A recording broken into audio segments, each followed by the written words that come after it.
Okay, here we are with the Krom-Air Shaker again. I got a follow-up with you on the Phenolic resin project.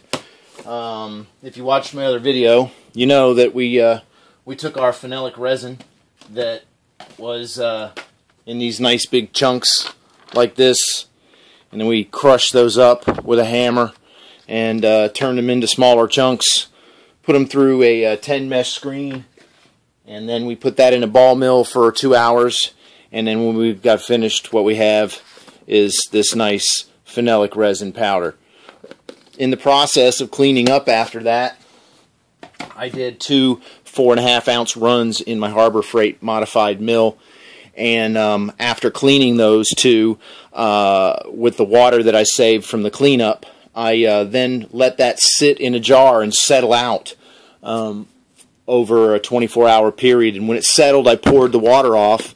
And then I left that sit open outside, and you can see that that powdered resin that was left from my cleanup is now a nice crumbly desert-looking mess in the bottom of this jar.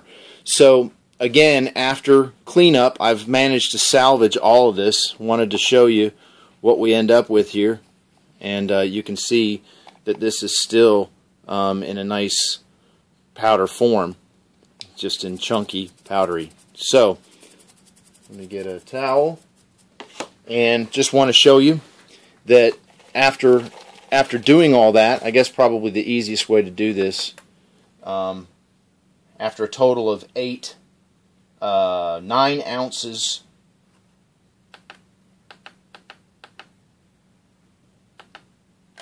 after 9 ounces, I'm going to tear that. Okay. After 9 ounces ground and then cleaned up after that, I now have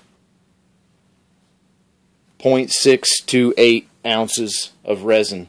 So I have a little over a ½ ounce of resin that I was able to salvage from cleanup, and now that resin is going to go back into the mill with the next batch to be done, and then and repulverized and turned back into another powder again. So the point here is that we can just keep, when we clean up after that, we can save that resin, save it in the water. It's not water soluble, so it's just going to stay suspended in the water and then settle out, and then we can collect it like this and dry it and then reuse it. So once again, you do 9 ounces of resin, you end up with a little over ½ an ounce.